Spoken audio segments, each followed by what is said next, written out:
Hey, Rifters, welcome to the show. Subscribe, review, tell a friend. Uh, Whoa, that is very bright. Very excited for this show. I met this guy on another podcast, and I found him to be very, very interesting. And when I started Reza Rifts, it wasn't really about interviewing famous people. It was about interviewing interesting comedians and interesting people. And just hearing him talk on this podcast, I thought he was very, very interesting and fascinating. And I wanted to know more about him. In comedy, when you do comedy for a long time, people don't really run into the same paths, which is very, very odd and also very, very weird in a way because there's just too many comics, I guess, and too many shows and stages and all that stuff. But I'm glad we connected.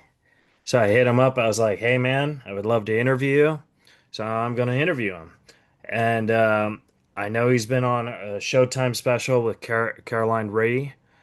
And I know he's been on WTF with Mark Maron. I used to say Moran. It's Marin. And what else I know is he co-hosted Kevin Brennan's podcast that I was just on for a while. So I'm very excited. Liam McEneaney is going to be here via Zoom. I hope I say that right, and if not, he's going to correct me and kill me. All right, guys. Subscribe, rate, review, tell a friend. We gotta get those ratings up. We gotta get those reviews up, and that's what we gotta do. Christmas time is right around the corner, which means Cameo. Ching, ching, ching, ching, ching. Book me on Cameo. I do birthday shout outs. I do breakup shout outs. I do anniversary shout outs. I do quit your job shout outs. I do it all. And, I really, really, really, really want to do your Cameo because I'm cheap. I gotta get my ratings back up. I used to be pretty good, but now I feel like I was killing it during COVID, and then after COVID, no one's getting the Cameo. So guys, help me out, book me on Cameo, tell you a joke, and all that jazz. But hey, most importantly, subscribe to the show on Apple Podcasts, rate and review, tell a friend, and enjoy. Razor Riffs with Liam McEneaney coming up next. From Hollywood, California, welcome to Reza Rifts with your host, Keith Reza. Hey, Rifters, welcome to the show. Subscribe, rate, review. We got a great guest. Comedian Liam McEneaney is here via Zoom. Liam, how are you? I'm doing all right. Keith, how about yourself? Doing good, man. Thank you so much for talking to me. Like when I started this podcast 13 or 14 years ago, my goal was to interview like interesting comedians and not necessarily like famous people. And I did Kevin Brennan's podcast with you a couple days ago, and I thought you were very, very interesting. So that's why I wanted to talk to you. I think So I you know reached nothing about you, and you're interesting. your goal of not famous. So congratulations. Well, I no, mean, you're I was looking famous. I was looking at your list of guests. You have Penelope Ann Miller. You have a lot of like great guests, actually. Yeah, yeah, and you're a great guest too. I think you're famous. You're a comedian. You know, you're more famous than me. You Google you, it says comedian. You know what I mean? So you got that. That is true. I do. I am all over Google. So I wanted to ask you, and forgive me if you've heard these questions before. Just I don't know much about you, but Please go for it. how long have you been doing comedy? Because our paths have never crossed, and I find that fascinating and weird at the same time. You know what I mean? Where did you start doing stand up? I'm in Los Angeles. Okay, yeah. I mean, I moved here, 8.5 years ago. And so basically, I started doing stand up 29 years ago. Uh, Whoa. the answer to your question, I started in New York City. Um, I did okay in New York. I had a very interesting career. But by the time I moved here, I was not really like a big deal. So it's not surprising our paths haven't crossed because I mean, I looked you up. You are performing with, as we said, you were opening for Norm Macdonald. That's what we were saying on that podcast Yeah. with Fred Stoller. Which I thought Uh, was a very weird podcast, to be honest with you. it's not for the faint of heart. Yeah. Um, Fred totally misled me on this thing. And I mean, I'm glad I did it because I got to meet you, but I'm a huge Kevin Brennan fan, and I felt like the whole episode, Kevin just hated me, and I was like, wait a second, what? You know what I mean? Like I was very confused by this whole thing. So I like Kevin a lot, but yeah, his podcast is it's a lot of hostility, yeah, and for me, I find all that very funny. It's an interesting dynamic he has with all of his guests, not just you. And in fact, I would say I'm surprised you say that because it seemed to me like he actually found you very interesting. really? Oh, Yeah, okay. didn't Well, seem to I hate. I have Asperger syndrome, so I can't really tell these things. Yeah, oh yeah. So it wasn't aimed at you. Oh, Um, okay, yeah, but also you weren't imagining things. okay, It's just Kevin's podcast is Kevin's podcast, and part of it is like you got to just be ready to roll your sleeves up and yeah. get your fist bloody a little bit. I Again, just not for felt I just felt Fred Stoller tried to trap me a couple times, and I was just like, wait, what? You know what I mean? Like yeah for me. Fred's a great guy and all, but I think he's on the spectrum too because I think part of me doesn't know if he's doing this on purpose or if he's doing it because he wants to get a rise out of people. You know what I mean? Well, it's also just older comedian syndrome. Yeah. Well, I It's like like that. Older comedian syndrome. it's like the thing about older male comics, especially that I've found, even when I started when I was very young, and what I found was that there's a lot, especially the older ones, not so much comics your age actually, because now there's outlets like roast battles, and like things that just kind of like make it all official, Yeah. and like kind of give a format. But when I was a kid, it was like all the male comics kind of just were just kind of always sharpening their claws and attacking each other. Really? Um, yeah, I was always scared of like the Comedy Cellar or a few other clubs like that, just because there was that like real mentality of like like a machismo Hmm. of like if you want to hang out with the big boys, you got to be ready to get rough and tumble. And when I was younger, I wasn't. Now I can swing them like anyone else. But at the time, I just was too sensitive. Yeah. Do you think that like deep down all comedians, like regardless if they admit it or not, but they are kind of sensitive in a way? A lot of comics are, and I think that's part of why like there's all that play fighting. You know, Yeah. just kind of like let me get out in front of whatever I'm sensitive about by attacking the other person first. Yeah.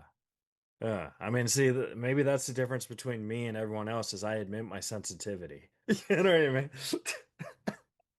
Well, I mean, again, I couldn't handle it when I mean, I'm guessing you're in your like early 30s. I just turned 37. Oh, congratulations. Okay, well, Yeah, yeah. I mean, even at 37, actually, that by that point, I was kind of loosening up. But also, like I don't have Asperger's, so which is not to put that down, but it's just like I don't have that additional like sensitivity of like what is this person trying to say? yeah. Like trying to like process like what the other person's trying to say and if they're kidding or not. It's kind of like just I can take ball busting now. I don't know. That was a terrible thing I just said.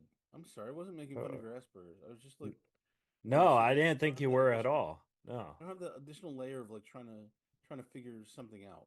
Yeah. Was all I was trying to say. It's like I know pretty well just by someone's tone if they're being incredibly sarcastic or if Oh, they're really? You could tell? I can't yeah, tell. yeah, it's Yeah. I don't know if you're fucking with me, but No, no, I seriously I'm can't. kidding. I'm kidding. The way I communicate with people is like I based on energy, and I always like go by the whole old school thing, treat people how you want to be treated, and if you treat people nice, you'll get nice back. Right. So I hope that that's what I put off and get, but Yeah.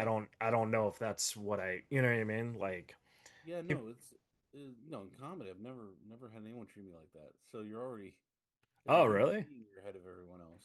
Oh, well, why, thank you. I mean, like I said, I found you very fascinating because, like, on that podcast, one of the things I really like admired about you was your storytelling. I think like, you were telling a story, and it wasn't necessarily funny, but you were telling it like really crisp.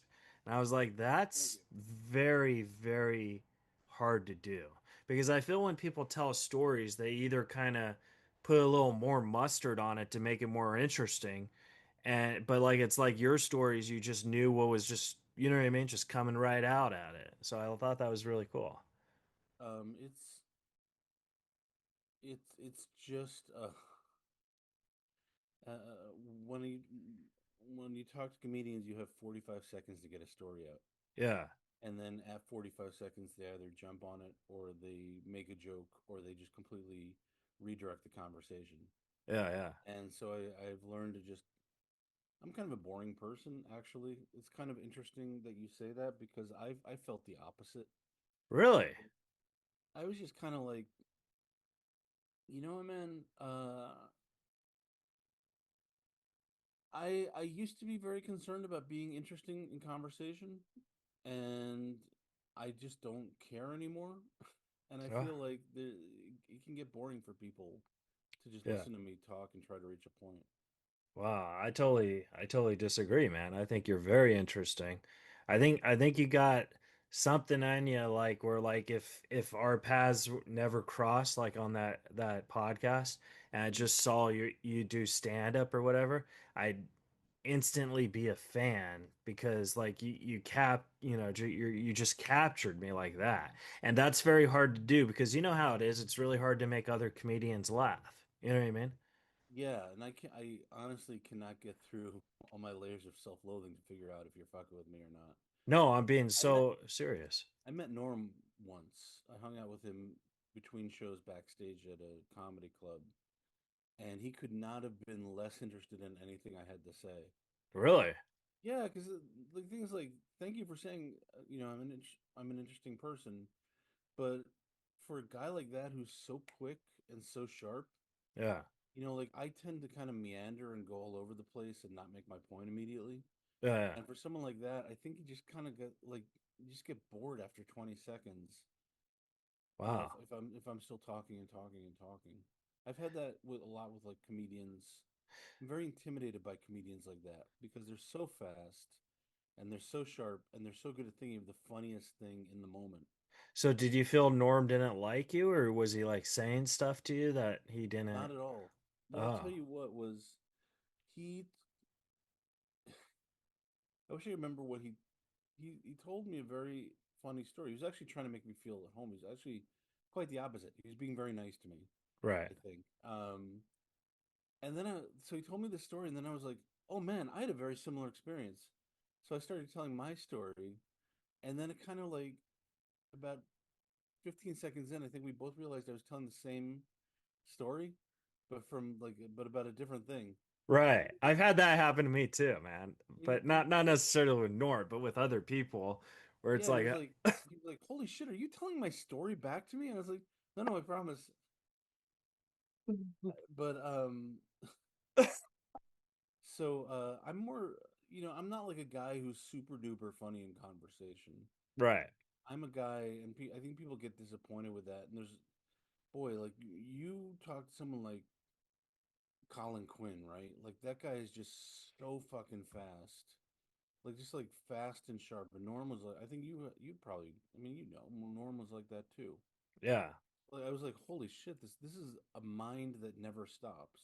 Yeah, Norm was always on. But then again, that was just Norm. You know what I mean? Like, Hmm. see, when I talk about my relationship with Norm, it's very See, this is why I kind of felt trapped in this whole Kevin Brennan podcast because, just to like give you the bullet points, Fred texted me and said, "Hey, do you want to do this with me? Kevin's a big fan of yours and he wants to hear stories about Norm." And I was like, "How does Kevin know who I Said am?" that? Yeah. So I was like, "Sure." So I thought it was like we're talking about Norm stories, and then we get on it, it's just about Fred being Right. all his misreads and stuff and how he feels he hurt people. That's where my Asperger's is like fucking with me because I was like, wait, why is he doing this on a podcast live? You know what I mean? Yeah, well, that's the thing is like I could see that also being confusing. So what I know of Asperger's, and please, I don't know that much. I Anything I know about autism in general is because I dated a neuroscientist for a while, Oh, nice. kind of like her area of interest. Yeah. So it's why I know a little bit about it, but Are you still with it's this tough. person or no? No, no, no. We broke up 9 years ago. Oh, So she actually I learned some very interesting things about the human brain. Um, Basically, her what she would do is she would conduct these experiments on mice. yeah. This is horrible, by the way. I can't say her name No, because no, just say Jane Doe or whatever. no, no, just because anti-vivisectionists Oh, okay. try to like fuck with her. She's not doing this anymore. This was like Oh, when we met in New York and dated for a while. But she would replace the top of a mouse's head with a glass dome, like a tiny glass dome, and she would inject dye into the mouse's brain. And if she got the injection right, she could literally follow the electric impulses of the brain around, whoa. as it made decisions. So That's it's cool actually and very interesting. scary. Yeah. Hmm. As you can see why, like she was, like there are animal rights advocates who, if they learned her name, would, so Uh, I don't tell anyone, no, but no. Yeah. so she told me a little bit. But anyway, with Asperger's, what my understanding is, and please correct me, or I know your listeners already know all this, but it's like a lot of like not being able to tell from tone and body language, you Yeah. know, what people are communicating, right? Yeah, yeah. So like Okay. like if you want an example, I Uh-huh. mean just going back to Kevin's podcast, I felt Kevin really legitimately hated me and I have no idea why. Because I felt the stuff Fred was saying and to a point some of the stuff you were saying, like I felt like I didn't realize right when I got in it was live. I didn't realize, like, I thought there was going to be like an introduction, like, "Hey, I'm Keith," something like that. And I just felt like he just did not like me whatsoever. And I was like, wait a second, this is the complete opposite of Fred's fucking text. You know what I mean? Like, I think yeah, no, I think Kevin's not a fan of too many comedians, so it's nothing personal. And like his whole show is like he I don't know how much of it is an act actually, but on his show he's like the angriest guy. He quit comedy. He's bitter about it. That's like his character when he's hosting. yeah, yeah. So I don't think you should take that personally at all. Quite the opposite. I I mean, like I said, I don't really take things personally. I just Right. in that moment, I was just like, I'm very confused by this. Um, well, I never know moment to moment if he's mad at me, so I wouldn't worry about. Really, I think it sounds like Fred knew that the funniest thing would be to just bring you on under false pretenses Yeah, maybe. and then just throw you to the wolves. Um, Yeah. Well, see, here's another thing. Like, I love Fred Stoller. Eh, mhm. like not to brag, but there's a reason why Fred got back into stand-up about 8 years ago is I'm actually the person who told him to do stand-up again, and I actually had him open up for me at the Bray Improv, and that was Oh, his great. first time doing it. So I thought like we had like a little bond thing because, I was a huge Fred Stoller fan, but he doesn't give me credit for that, which is fine. I don't need the credit for that. Uh-huh. But I feel there are situations where, and this is just my opinion, so I don't know if this is a fact or not, but this is just how I feel. I feel that Fred was extremely jealous of my relationship with Norm, and I feel that there are certain cities where it wasn't like we hate each other, but we're very similar in style. And if I'm like, you can't have Fred Stoller host because he doesn't know how to host. And you know what I mean? You have to have him feature, which Yeah, is because he fine. doesn't care. He Yeah, doesn't care if the audience is having a good time. exactly. So there are situations like that, and I feel Fred gets in his head on certain situations, like he acts like he doesn't remember all the cities we did together, which I did probably 30 cities with Fred and Norm, and he acted like we only did one or two, and that confused me. So I was just like, okay, what am I doing here? You know what I mean? And I feel Fred was just jealous because I think he so badly wanted to be really close with Norm. And then there was a situation that Norm picked on him on his sitcom, which I don't really know about because I didn't know Fred or Norm during that time. But there was tension there, and then Fred wrote about it in his book, and Norm thought that that was very, very weird. Hmm. And I think Norm was secretly mind fucking him about that. And then there was a situation in San Diego with me and Fred, but I don't know what Norm told Fred. All I know is Norm told me Fred doesn't want me in the green room because I was doing well the previous city, and he was just emotionally. He thought this was the last weekend. And Norm was very good at mind fucking me too. So I don't really know what the truth is in situations like that. You know what I mean? Does that make sense? It makes a lot of sense. And I would say, look, I didn't know Norm at all. I met him that one time, and that was Yeah. because my buddy Jeremy was opening for him. Jeremy McKernan. Yeah, and so he Okay. brought me backstage. Were you there? Is that Uh, possible? I did four At or Irvine, five cities with Jeremy. at the Irvine Yeah, Improv? it might have been. Yeah. Was it the one before the pandemic? Like literally the weekend before everything So shut down. no, I did it with Jeremy and Norm a year before the pandemic, and then Okay. so like Norm got mad at me because I took a job with Jay Moore.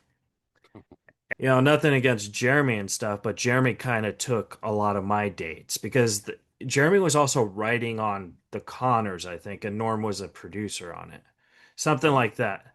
Yeah, it was something like that where Norm was with Jeremy a lot more than he was with me. And that's fine. I was kind of upset, but at the same time, I was also touring with Jay. So there's tension in that. You know what I mean? I do. I know exactly what you mean. And again, dude, it's a thing about older male comics, where just I think part of it is just boredom on the road. Yeah. Where either they are your best friend or they are dicking with you the entire time. Exactly. Yeah. Yeah. I never liked the road, and I never liked being treated like that. Which is again why I never hung out at comedy clubs. Because I just never liked being picked apart like that. Yeah. Um, but yeah, it's but that I mean that just tracks in terms of like what I know about comics like that also. But the thing about Fred, getting back to Fred and your relationship is also Fred is very neurotic. Have you ever read any of Fred's books? Yeah, I read the Maybe We'll Have You Back. And then this So whole audio book for Norm, which I didn't read or listen, but I also feel like he just kind of wanted to get attention. You know what I mean? yeah, so when I moved to LA, look, I knew Fred because I would interview him on a podcast or he was on my podcast a couple times. He's very generous with his time that way. Um we met through a mutual friend, but the thing about Fred is he's very neurotic. Yeah. He is very old school comedian. He was doing stand up with like Gilbert Gottfried in the at the Improv in the 70s. I mean, like, he goes back a very long way. He's doing Yeah. I'm sorry, he's doing the Improv with Seinfeld and Larry David in the 70s. Yeah. Which is how he ended up on with his Seinfeld year. But also, I had I've had a couple of situations with Fred where I realized he was being passive aggressive way after the fact. I can't always tell with people either. Like I just always assume people are not taking with me. But there was like you know, he would do a podcast, like he would do my podcast, and every time he would bring up the show that I was on called Best Week Ever, Best and week ever. it Well, was a show what on was that? VH1. Oh, VH1. It was just a Oh, is comedy that where show. like something happens and then they interview you and you like Yeah, comp? Oh, that's so cool. yeah. So I did that for a little while, and he would always bring that up in the context of him hating other comics who had been on that show, and also his ex-girlfriend Rena had written for that show. And so he would talk about like these bad alternative comics who were doing Best Week Ever at the time. Hmm. And it wasn't until the third time around that I realized he was talking about me. I was like, Just you or no, just I'm saying like, oh oh yeah. right, like finally hit me like, oh, I had just done 2 seasons of Best Week Ever. Like Yeah. we're talking about me. It's like he's not talking about this comic that he just talking about this comic he hated, or like, but it's like you would make it very general, and after a while, it's like, oh, we're talking about like I was on Best Week Ever. I was a panelist. I was considered an alternative comedian back then. And I was like, oh wow, so Fred's mad at me about being on this show. Right. Um, and I tried to bring it up the last time he was on a podcast of mine, and he just kind of like immediately changed the subject. Yeah. So there's no resolution to it. So, but It's this it's so weird because if there's a problem and you bring it up, he doesn't want to talk about, but if he has a problem, he mhm. definitely wants to talk about it. And you're like, "Wait, what?" Like like I said, I personally don't feel I had any problems with Fred. I still don't feel like I have problems with Fred, but in his mind he feels I do. Does that make sense? Makes total sense. And we were talking about like a situation where he wanted me to help him publicize his book. Yeah, And that's when I came in and I was like, yeah, yeah. so the way that came up was the week before he had been on Kevin's show, and he was complaining because he felt that because I didn't read his mind, or his contention was that he asked me to get in touch with these guys I know who host a podcast, because he just wanted them to be aware that he had released a book about Norm, which is that's true. That's incredibly weird. Yeah. Um, I didn't. I still contend that he wanted me to get him on the show, and he felt because I had asked them and they had said no, that it was my fault. I'd made him look like he was asking to be on a show. It was my fault. They'd been. It's basically like, instead of never being rejected, it's my fault he had been rejected. Right. Um, and the thing is, I would have never known, except I just happened to turn on Kevin Brennan's podcast when they started talking about it. Oh my God, really? And so I called Kevin immediately, but like Kevin was, I think, a little bit drunk, and he just couldn't handle a phone call plus his podcast, Yeah. and so he just told, and Fred was like, "Oh, I didn't want Liam to hear this." So That's the danger of podcasting though. Like, whatever you say, you gotta know that someone could hear it, and if they do, you gotta accept that. You know what I mean? that's why I'm being careful not to mention certain people by name. No, no. And if you feel, I always say, because this probably won't get released for another month or so. If you feel you need to edit something, you just let me know and I'll edit the names for you. I used to So, be real bad on podcasts about just blabbing about yeah. like saying things I regret, but now I'm just like, well, if I said it, I got to stand by it. I'm the same way. Yeah. But just my point is like, so then I texted Fred and I was like, I'm telling everyone in comedy what you did. I'm telling these guys, Sam and Mark were the guys who host the podcast. I was like, I'm texting Sam and Mark and let them know never to have you on their podcast. Um, and I think it fucked with Fred, and then it seemed like then he realized that I was just fucking with him. Right. I don't have that power. I don't think anyone really has power about who can or cannot Like because I'm friends with a lot of people, and Michael Rosenbaum is a good friend of mine, and he wants TJ to do his podcast. Mm, And I talked to TJ about it. TJ said he would love to do it, but only when he's in LA because TJ likes doing podcasts face to face. And the problem is inside of you. Michael like films like four or five of them at the exact same time, and then he films whatever, and then it comes. So like the schedules just aren't lining up. You know what I right. mean? So Michael feels TJ doesn't want to do it. I was like, no, TJ definitely wants to do it. It's just the stars have to line up where you guys are there together. You know what I mean? Right. And yeah, and PG Miller's a very busy guy. Oh yeah, yeah, I love TJ. And that was another thing. Like when Kevin asked me about TJ, like I think he tried to say that I said he was an asshole. I was like, I never said that. Like I was like, what? You know what I mean? Like I'm just very I don't. it's just mind fucked, man. I think Fred Stoller could have been more like, hey, this is what it is. It's not really going to be about Norm stories. It's going to be about we're kind of going to use you as a punching bag instead of me. Yeah. Well, it sounds like Fred got someone on the show he could deflect onto. Yeah. But yeah, no, TJ had been. I listened to Kevin's show, and TJ had been on an episode, and he could not have been less happy to be there. Really? It's not a dynamic for everyone. And it just seemed like he, like another comic, Chad Zumock, got him on, Yeah. and it just seemed like maybe he also didn't quite know what was supposed to be happening, and he just wasn't like digging the vibe. Yeah. That's what it sounded like to me. Anyway, but he stayed L- on for like 2.5 hours. Liam, I don't mean to diagnose you, but I think you have Asperger's too, man, because you and I are bonding, but like this is like the coolest Oh yeah, conversation.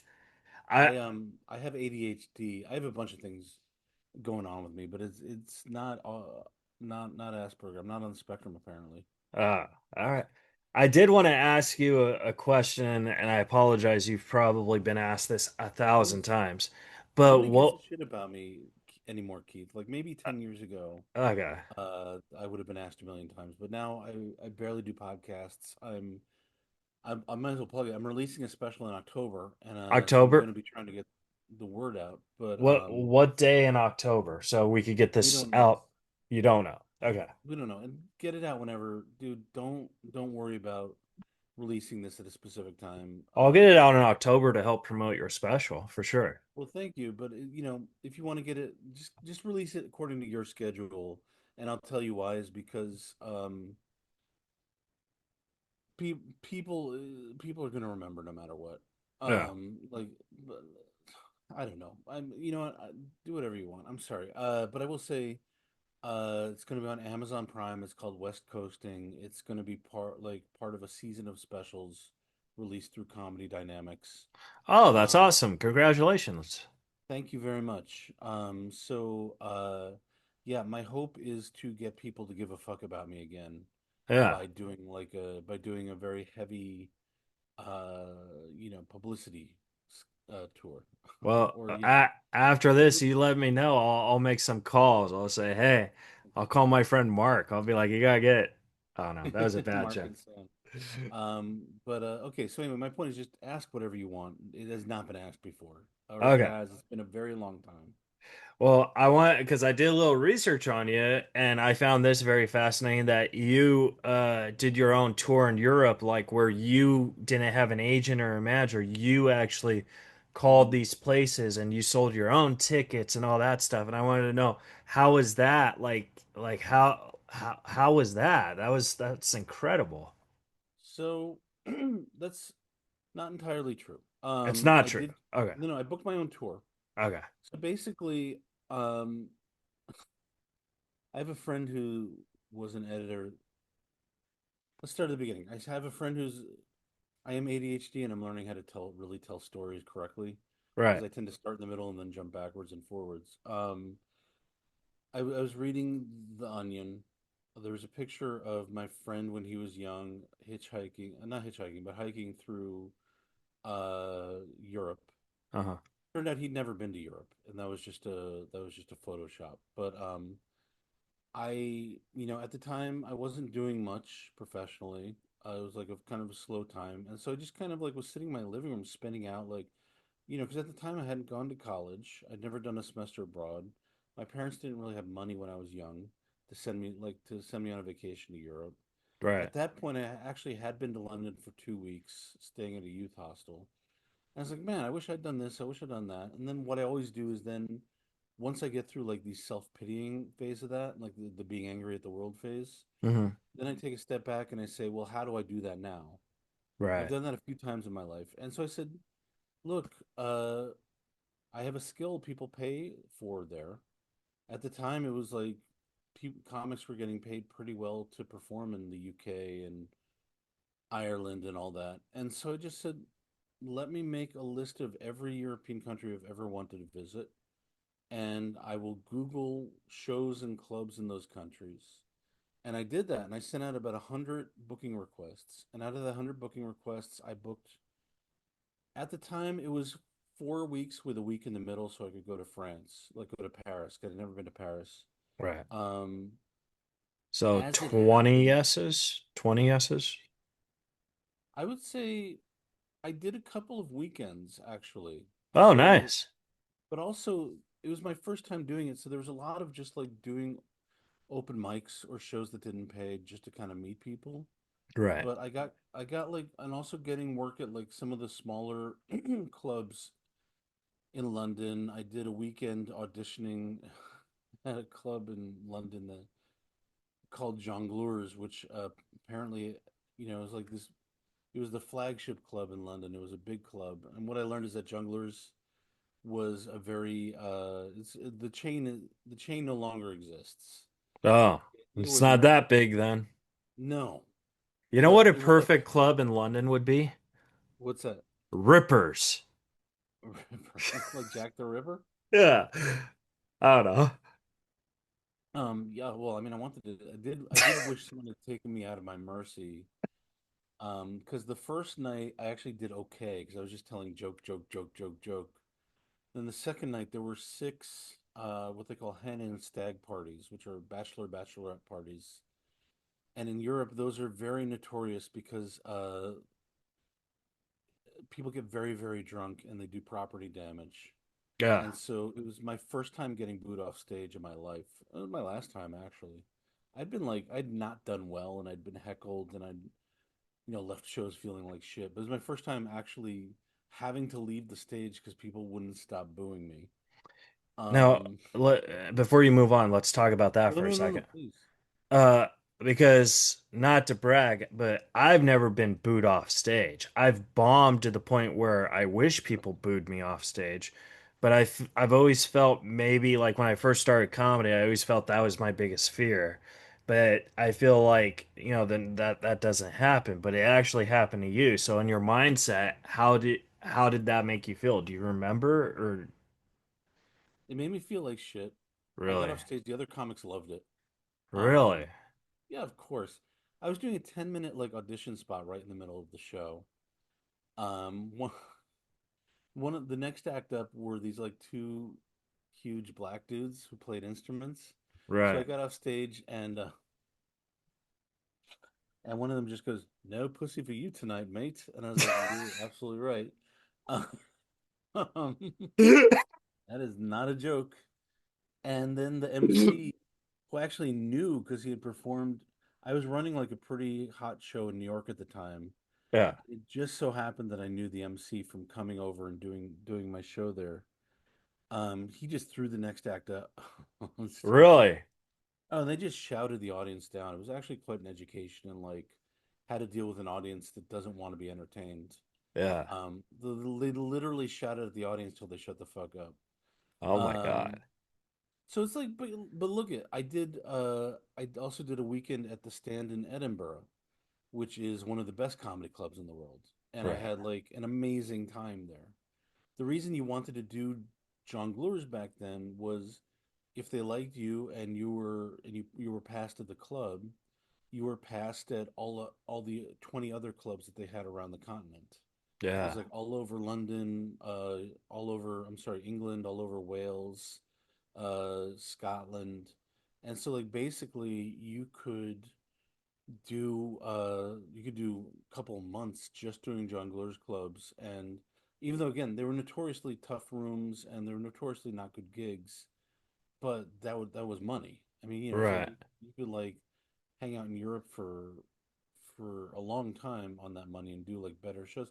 I did the international club. That was like very lucky because it was run by a guy who is a comic, and it was like a really great club in Dublin. That was just in an upstairs event room at a pub called the International Pub on Wicklow Street in London. Yeah. And again, one of the best clubs in Europe at the time. And no, like they had clip lamps from that you might buy from Home Depot, and that was the stage lights, and there was no sound system. They were very actually proud of the fact that like their audience like would sit there and listen because their audiences trusted that the comics were good. Yeah. Um, and that was like paid. That was like a paid weekend I did twice because then they had me back before I left the continent, and that was like just such a that was a really tough one because I didn't have a lot of money then, and also a lot of the gigs I did didn't really pay, especially that first week in Dublin. I was like really suffering. Did you sell merch or no? No, Yeah. I'm making Maybe merch maybe now. they wouldn't have bought it. I don't know. I don't know. I've never been to Europe, so They don't really have that culture there. Maybe if you're like Jim Gaffigan and you're touring theaters or something, you'll sell merch. But yeah. I think if you did that at a club, just people wouldn't even know what to do. Right. Yeah. um, so, but basically, I booked a lot of that. That went well, and then on the strength of that, the next year I went back. And I also did like shows in Sweden, and there was a small club, excuse me, I hope it's still around after the pandemic, called Kookaburra Comedy Club in Berlin. And if it is, I highly recommend going because it's like a very interesting little club. Uh, And my friend Kim, so that was back before American comedians really did. Now American comedians go to do what I did, which is just like so you tour around started Europe. this train type thing in a way. I wouldn't say I started it. I would say that I was the first one. Like Yeah. they like So nobody you knew. started it. Well, I don't. I wouldn't say I started because like how many comics knew my story and then were R- like, I'm going to do that too. In Right, fact, right. I would tell comics. I would at first I was like, oh, I don't want to tell anyone because I don't want them to know. But comics are so lazy that they would be like, oh, could you do that for me? And it's like, well, no, because there's no what's in it for me. Like, Why do you think comics are lazy? Because I agree with you. I believe there's a certain amount, like I think TJ's a very hard worker. I think Mark Norman's a very hard worker. Mhm. But that's one in a blue moon where most comics, I would say 99% of them are very lazy. Where like once they get booked, they don't promote a show and they kind of rely on the headliner. And then they show up and they expect to get paid great money. And it's like, you know what I mean? It's like, and Yeah, I feel like if I'm being honest with you, Liam, I feel I'm I do have lazy tendencies, but I don't feel I'm lazy. Does that make sense? I do. I mean, I'm sorry. Yes, yes, it Yeah, does. One of the ways that I make money is I've been recording comics for play on satellite radio, yeah. and then the comics get paid and they get their comedy out there, and then I make some money also That's awesome, off man. royalties. It's great, and what I found really interesting is it's just if everybody just works together to promote the show, no matter what the venue, and you Yeah. fill it with your fans, you'll make money forever, right? Like, because if once your tracks are accepted on satellite radio, it's just like they get played forever. I mean, like, it's so tough to get good comedy on record. Do you And what feel I like found, the internet has kind of ruined that in a way, like with YouTube and clips and stuff? no, because I'm gonna tell you exactly what the problem is. So I would do these shows where just like we get like showcases, Uh-huh. and I would say, this is the deal. You can ask this person, and this person if I'm lying or not. And then the comics would never promote. Like in LA, I always feel like they're waiting for a better show Like they're waiting for their like special to promote, or Hands down. Yeah. yeah. And it's like, no, your people, this is what you want your people to come to. Yeah. Um, so especially in LA where it's like tough to get an audience for anything. Um, and so the shows where the comics were not lazy and promoted and got audience out, they would do great. And then, they're still making money. But it's not just even in LA, it's like It's I everywhere.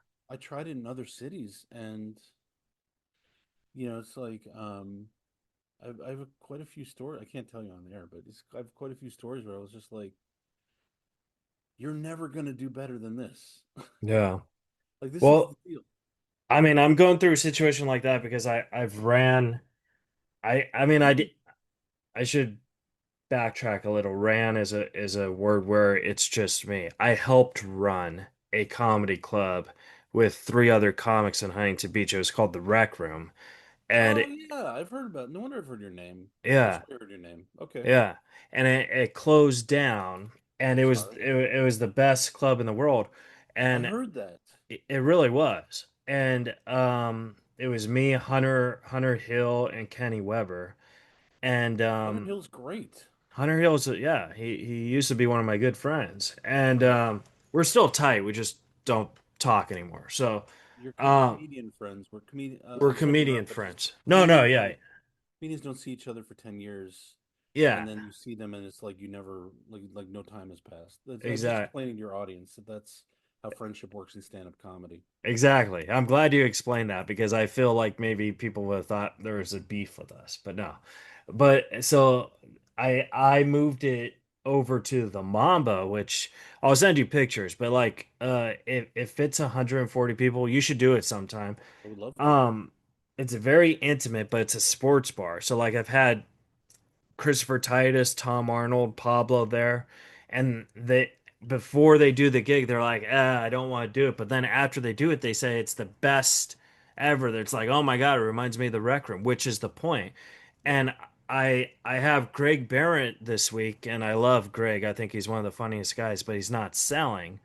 So I had to book openers who could actually push it. And there's this guy named Richard Barber who's very, very funny. And he's like, dude, I could sell 20 tickets like that. I was like, all right, that would help Greg out a lot. So I booked him. He hasn't sold one ticket. And I'm just like, you don't need to lie to me to get booked. I probably would have booked you anyway. But now that you lied to me, I kind of, you know what I mean? Like, it's like, I don't know. I feel comics kind of lie to get booked on stuff, and it's like just be honest. Just be like, hey, I'll promote as best as I can, but I'm not gonna guarantee I could sell tickets or not, and I could totally Where's respect that. Be like, okay, Where's this place? it's in Huntington Beach, yeah. Okay, so I would love to do it. I'll tell you right now, I will sell zero tickets in Huntington Beach. Oh, perfect. Also, I will tell you, so I'm in college. I don't know, like, I You're don't in know. college? Yeah, so I'm I'm finishing. So during the pandemic, so all right, here we go again. When I was 20, so I dro right. Let me start at the beginning. I dropped out of high school, got my Right. GED, waited a while because I wanted to hang out with my friends and be a dirtbag.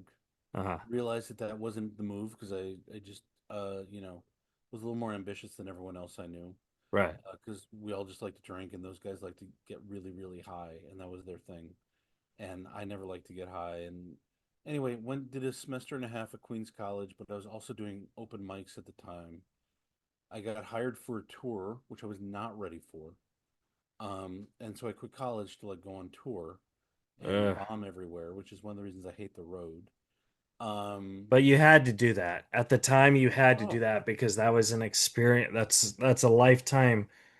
yeah, You had to do that. So you made the right choice. no regrets. Yeah. Like legitimately, my life has been very interesting. Like you talk about touring Europe, I've done a million interesting things in my life, met a million people that I would have never met otherwise. Like because you've done it.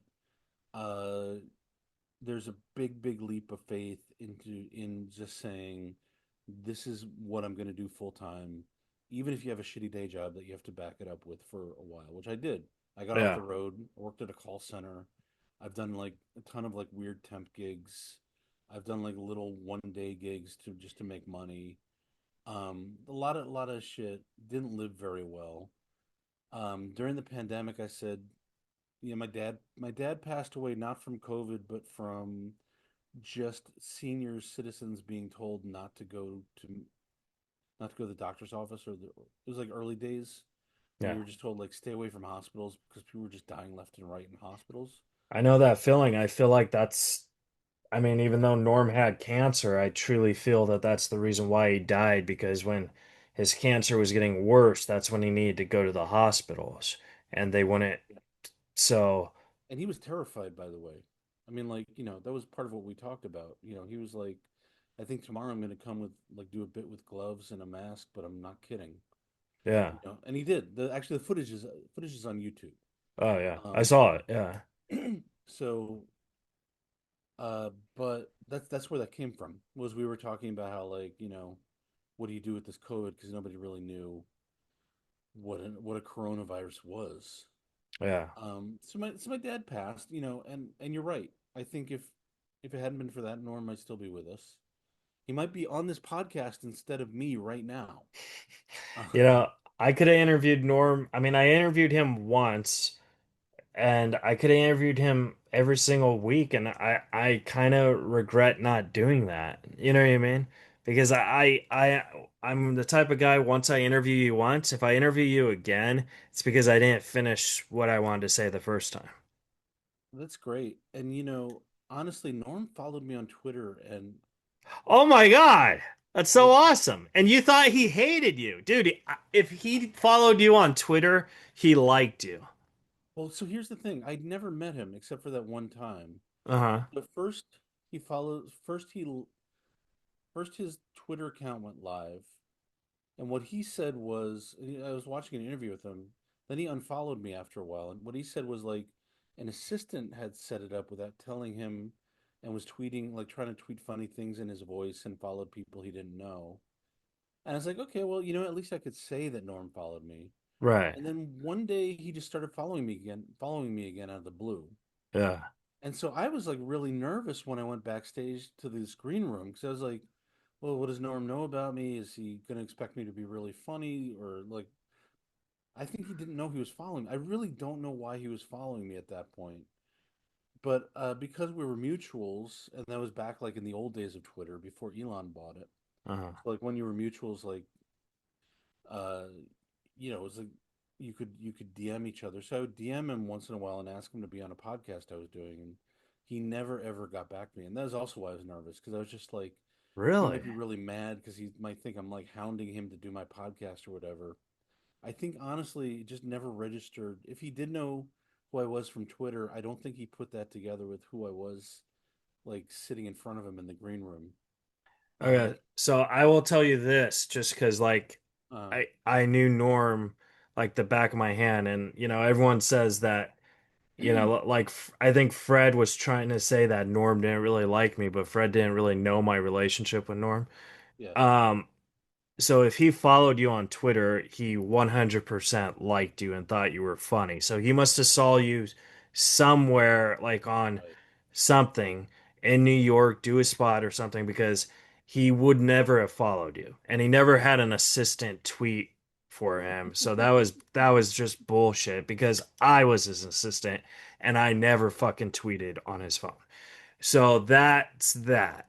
That's hilarious. Okay, As far as the DMs, I will say this because I could show you DMs. It was about I DM him twice, he responds once. So right. he wasn't much of a DMer. Okay. So don't take that offense. But if he followed you, that means he actually really liked you. Oh, that's very cool. Thank you. That actually makes me very happy to know that because I was such a huge fan, and I mean, you know, you can hear it. I have two albums out, and you can really hear his influence in my second album. Yeah. Like I listened to his Me Standing Up when it was released as an album. I just listened to it a lot because I really liked the rhythm of some of the jokes, It and I was a really, perfect, really, perfect I album. it's perfect. And the way that he would tease out the whole thing about serial killing, Yeah. and just the way that he teased it out and teased it out and teased it out, and then in the end brought it back in a way that I didn't expect it. Like I really wanted to know how he did that. When I like a comic a lot, I will watch or listen to them a lot because I want to be better all the time. Yeah. So like, so we're talking about lazy comedians. So I get very But lucky. before you move on to Oh, that, sorry, sorry. where are your albums? Because I did do my research and I tried to watch your stand-up. I couldn't find them. I saw a Showtime thing, like a 10-minute thing with Caroline Ray, which Yeah, you were great at, by the way. thank you. But like I would love to listen to your album. It's on Spotify. It's on Spotify, just under your Yeah. name. Um, One is Liam McEneaney comedian. That's my first one, and that is just kind of like it's okay. It's kind of just I took a lot of the stuff that I'd been doing since I was young and just put it on an album, and some of it was good and some of it was what it was. And then the second album is called Working Class Fancy, and that's the one I always ask people to listen to because that's the one where I feel like it really like I brought everything together in a way that was organic and felt good. And I'll part of that listen to was both because here's why. I feel like I keep interrupting you and I no, no, go apologize, ahead, but please. you No, make I'm so happy to much have you. great points because when I made my first special, you could hardly tell I didn't like it and I thought it was terrible. But then when I made my second hour special, Make It Happen, I thought that's the best thing I've ever done. So I kind of get that. So that's why I kind of want to listen to your first one because I think that that's just so fascinating how comics work like that. I like they always say either your first one's the best Right. or you're just gonna get better and better. I will say my first one has jokes I'm proud of. Yeah. But yeah, no. I- oh, this actually brings us back to your club in Huntington Beach. Which you're I gonna do, by the way, which I will do. regardless if you sell zero tickets. But what I was gonna say is like, so I'm going to school right now. Oh, so I was gonna finish that story. Okay. Uh, But also we are gonna talk about Norm. Uh, yeah, I mean the thing about Norm, I had a relative who had cancer, and I played them I played them his bit about his uncle with who turned out to be Norm yeah. with the gut cancer, and my relative just laughed and laughed and laughed because she was like facing doing chemo for the first time, and she didn't know what was going to come, Hmm. and there's just like such a release from how dark the bit was, but also just like the way that he approached it from literally every single angle that was amazing. Yeah. So what I'm doing now is I'm in school. Oh, okay. So I went back. Basically, long story short, I don't know if you've had a parent pass away. Um, Not yet. And I mean, besides Norm and my grandfather, I don't I also lost Saget, so I don't think I could deal you with know any. Saget? Yeah, dude, yeah, you want to hear a heartbreaking story? Dude, I'm very jealous. Please go ahead. Okay. Um, by the way, are we good on time? I want to respect your time. Do we have 10 We, more minutes? dude, we got as long as you need. Don't worry Okay. about it. I have a very flexible schedule tonight. Okay, cool. So Norm actually introduced me to Saget. And looking back of it now, I kind of know why he did it. And I'll tell you it after I tell you the story. So he introduced me to Saget. He had Saget do my podcast, Reza Rifts, which you are on. Right. And I interviewed Saget, and Saget and I just really bonded. And Saget said, just call me if you ever need anything and stuff. So I was like, oh, that's cool. So Saget was getting some dates, and I asked Norm because I didn't want to burn a bridge with him again since I took Jay Moore's job. I was like, hey, I don't know when you're going to start taking dates, but I really think Saget would dig me. Do I have your blessing if I could ask him for a job? And Norm said, absolutely, I want you to ask him for a job. So I said yes. And then Saget said, well, Mike Young is filming a movie, so I have an opening spot. But once Mike Young comes back, I can't help you after that. And Sure. I said that's fine, you know. So I did a couple dates with Saget because Mike Young was gone. And then Norm died. And I was it was the worst day of my life because Norm was really like my dad, like my comedy dad. And I think people like hardcore Norm fans know the relationship between me and Norm because even Norm said it on podcasts is how much he loves me and all that stuff. So, but like guys like Fred Stoller and Barry Sobel, they think whatever they think, you know. And so Norm died. Saget called me and he said, "Hey Keith, I just want you to know Norm thought the world of you and I'm gonna take care of you. So you're gonna be my new MC. It's going to be, and I don't do MCs. It's going to be you, Mike Young, me, for the rest of the life. You Wow. know, Mike's going to get back from filming this movie in January, and it will all three of us will do this tour, and I'll pay you, and I'll take care of you. I'll pay you what Norm was paying you, so don't worry about it. I will. I got you. So I started featuring for Saget when Mike Young wasn't there. You know what I mean? After, so I did about two or three more gigs with him after Norm's death. And Saget called and texted me once a week until Saget unfortunately died. So when Saget died, and it was within 4 months, I was just like, what? You know what I mean? Like, what the fuck just happened? Because I was getting so close with Saget. I mean, I'm still hurt by Saget's death, but I wasn't like emotionally draining like I was with Norm. Hmm. But so the point of the story is Norm knew he was gonna die, and I think that's why he introduced me as Saget because he didn't want me to go in through this comedy world by myself, and he wanted Saget to have my back. But I don't think Norm knew Saget was gonna die. That's amazing. Yeah, and he set you up with a gig. Yeah. He made sure you wouldn't like go hungry. Well, that's amazing. And so TJ takes care of me because TJ, I knew TJ before he was famous, Hmm. and TJ never knew Norm, but Norm loved TJ. Like TJ was one of Norm's favorites. So TJ's kind of like my comedy brother, and he's been taking care of me since then. But he has so many openers, and he only takes one opener per gig instead of what I mean. He Right. lets the club book a MC, so he gives me stuff when he thinks I'm a good market for, which I Dude, get. I mean, look at all these guys have their openers. It's good that you're like in all the rotation because A lot of you people aren't in a rotation. no, I remember years ago I did a string of just theater dates, not like I was headlining theaters, but just like I was part of a lineup or I was opening for someone who's doing theater. It just happened that I did a month of like nothing but theaters, and then I was Yeah. like, I like doing theaters. I hate doing I clubs. I hate hate doing doing concerts. theaters. See, Oh, that's where I oh, theaters are hate the it. best. Really? Yeah, Maybe nobody. because with my Asperger's, like when the laughter goes in different directions, I'm like, what the fuck's going on? You know what I like about it is there's a sweet spot I think between 200 and 600 people Yeah.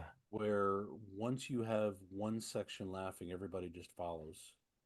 Yeah. When I did that Caroline Ray special, You were great on that, by the way. I mean, thank I you, know thank that you. was like a 10-minute spot, but dude, I love it when you were like talking, yeah. And Lisa in accounting said this, and she's like, oh, what did I say? And you're like, oh, Thank you. So what that was that was I think a 6,000 seat theater yeah, in San Bernardino called the Will Rogers, and it was the first show. It was like 6 o'clock show. They had to hold for the audience to show up. Um, so like the people who got there on time were not happy. yeah, And Ray went up and killed because it was her audience. right. Then I was the first comic up, and I just started bombing. Like it was just like all the energy fucking, and it wasn't because of me. It was just like I took the mic, all the energy just left the room, and you could just feel the entire audience being like, "You're not Caroline Ray." Um, So wait, so you thought you bombed on that? Because I oh thought you no, did great. I'm gonna tell you because if you ever watch it again, you can listen for this. The first 2 minutes, I just did one-liners, and Yeah, I just acted like I was doing well because the thing about TV is if you bomb, they just put a laugh track under it. So especially when it's pre-recorded, nobody can fucking tell at home if you're bombing or not. yeah, So the first 2 minutes, if you watch it, it's all sweetened. It's all canned laughter, and I just was hitting them with one liner, one liner, one liner, like stuff that I'd done on the road, some of it for 20 years. Like I'd Right. done it through Europe. It was like really like had been tested all throughout anywhere I performed, and it's like jokes I knew would land. And after I think the fifth or sixth joke, they just started laughing, and so there's a shift. You can literally hear it by the end of that run of one-liners. That's actual audience laughter, and then everything in the rest of the special is just like from the audience. But the first 90 seconds or so, it's just they had to add canned laughter because, and I just decided I'm not going to back down. And Yeah. if I bomb my ass off, I find it funny when I bomb. It's one of Me the too. things I Yeah. learned from Norm. Like really, there's a couple things I learned from Norm just watching him over and over. I've watched him on YouTube and all that. Is like he found it funny when he bombed, and I was like, it is funny when you bomb. It is funny when a room of people just decide they don't like what you're doing, and they just stick with that for your entire set. Yeah. And so, Well, I'll tell you more Norm stories on a next podcast okay, because we got to go. no, we have 5 more minutes, but I have Okay, two more questions for you, and I kind of want to get these sure. in. But yeah, dude. I mean, another theater story about TJ is we did Sacramento like last year, and we didn't know the theater assigned seats, so everyone was like scattered. So TJ goes on the God mic. He's like, "All right, everybody, please go up to the front and cram like because he didn't sell out like a comedy club." And then like apparently everyone was pissed about their seats, like they were coming. And so we were like, okay, go back to your original seats. It was pretty funny. But Can I tell you one thing before you? I know we're running out of time, but yeah, yeah, tell me one thing. I came to LA and I did a hard reset in terms of like career stuff. Like nobody cared about my credits out here. Like really it was like transferring colleges where your credits don't follow you. Yeah. Um, and I just started doing these open mics, especially in the Valley, and I started running into Barry Sobel a lot. And I would not give a fuck what Barry Sobel thinks about anything if I were you. Don't do not let that guy get into your head. I mean, I'll tell you the story privately. I Yeah, yeah, feel I feel a podcast. I've already said my piece, and I yeah. feel he has no way to defend himself, regardless if he's in the he is definitely in the wrong. But Right. it's just I'll tell you privately, but on I've a heard pod. crazy stories about Barry Sobel, so do not never let that guy enter your head because he'll Okay. make young comics feel like shit. Yeah. Well, But I'll tell you when this gets off, but okay, like I said, on a podcast, I don't really want to. So my last two questions for you is Liam, if there is something that I could do for you, if I was, if I was super, super famous, which I'm not, but if I ever do become super, super famous, what uh-huh. is something that I could do for you that would help you? Let me write for your show. You got it. That's that's what I moved to LA for. All right. I'm doing a ton of things now that I didn't expect to do when I moved to LA. And someday if we ever do Reza Rifts or if I ever bring my podcast back the way I'm planning to, we can talk about it. But yeah, I moved Okay. here initially to learn how to be a TV writer and just write like scripts, and now I have, and I'm graduating film school, Oh, which is such a crazy fucking thing to say. well, if I That's the end ever, of that story about my dad dying. By the way, is I got into oh. USC film school, and now I'm graduating. Well, that's awesome. Congratulations. I mean, I'm sorry for your dad, but Thank you. that film school is very good. And if I ever do get a sitcom, I promise you you'll be a writer on it. Okay. I'm not sure if I ever will because I feel sitcoms are dying, but if it ever happens, you got it, buddy. You know, Keith, they come back in forms because people need. Well, we can talk about it some other time, but Yeah. I'm sorry. No worries. And then my last question for you, Liam, is if you could go into a time machine and talk to a younger version of yourself, knowing everything you know now, and you only Mhm. have 30 seconds, what would you tell yourself? I would tell myself there are th- there are three things you were afraid to do in your life. Literally three things you were afraid to do in your life. Yeah. Here they are, and just do them because you'll be happier if What are the three things? live in Berlin for a year or two and use that as a springboard to just tour Europe back when Uh-huh. I started touring Europe. because I would have been like I would have been extremely happy. It would have been an adventure that I would have loved to have done, and I let my fear hold me back. Uh, The second is move to LA when your career's hot. Don't wait till it cools down. Like when you have a really good manager and people who want to work with you, just do it. And then the third thing is, when you turn 21, there's going to be two English girls who want to hook up with you in a hostel room, and just do it. Don't wait. Whoa! Just Is don't this wait. is this a story for part two, Liam? No, it's not a story at all because I got scared. Oh my I gosh. didn't do it, and that was back when I was young and cute and not like a grizzled old fat guy. Um, For some reason, I thought you were going to say if I could go into a time machine and talk to a younger version of myself, I'd be like, Liam, when I do Germany, I should build a comedy club called Hitler's. I was actually no, the bunker. Um, no, I was actually 25 when that happened. And it's or 24 maybe 24, 25. Such a long story and it goes nowhere. But I used to run a show at a. It doesn't matter. All right. Well, we'll do it for part two. When I was young, it was it's not even a story to tell. But those are the three things I would just tell myself. I would just go to myself when I was 19 and just be like, everything else is cool and it all works out, and don't be afraid. All right. Here are the three things you were afraid to do, and just lean into them, and you'll be So, happy. so Liam, you have a special coming out in October. Where can the folks at home follow and support you? Twitter, Instagram, Facebook? I'm on X. Hey, it's Liam.